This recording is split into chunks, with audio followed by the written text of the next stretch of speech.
Hi, Fearless followers. Kathy Dreyer here with your Fearless Word of today. It comes from our Thrive book. I hope that you're following along in there.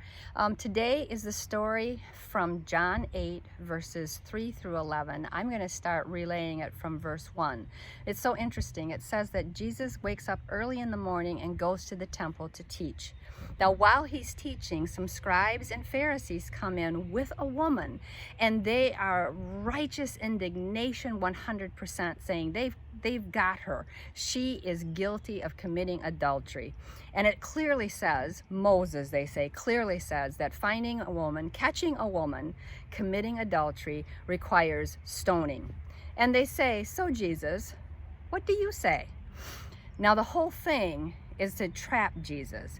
But I find it interesting. They feel they are so right. They have caught her red-handed, and she comes guilty. She knows she's caught. She must wonder if this is the day that she is going to die by stoning. I'm thinking that there's tempers. There could be wailing from her, and they could be just justified in all of that they're saying. And when they ask Jesus the question, there is no answer. Jesus, it says, bends down and writes in the dust. I don't know if Jesus was giving everyone a little bit of a time out. Let's all count to 100. Let's all calm down. But when he stands up, he looks at them and he says, okay, so you, any one of you who has not sinned, go ahead, throw the first stone. Now something interesting happens, and it starts with the oldest. They drop their stone and they walk away, and one after the other leave.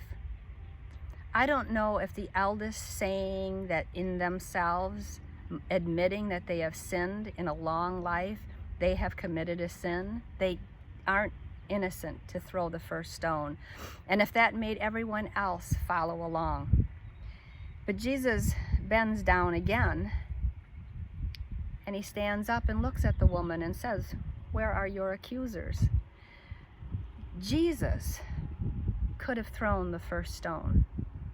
Jesus was the only one in that crowd that was innocent, that had committed no sin. He could have started the stoning.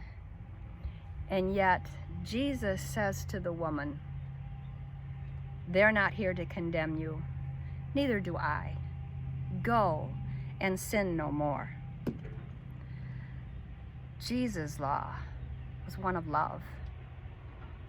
I don't know if I would love for you to go back in and read the story. Where do you find yourself?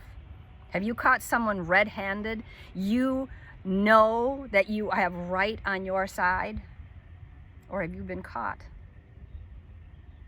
I want you both to come to Jesus, because Jesus is going to tell you out of a heart of love what to do. If you've no sin, cast the first stone. If you have sinned, you are forgiven. Go and sin no more. We're praying that these words will follow you through the day.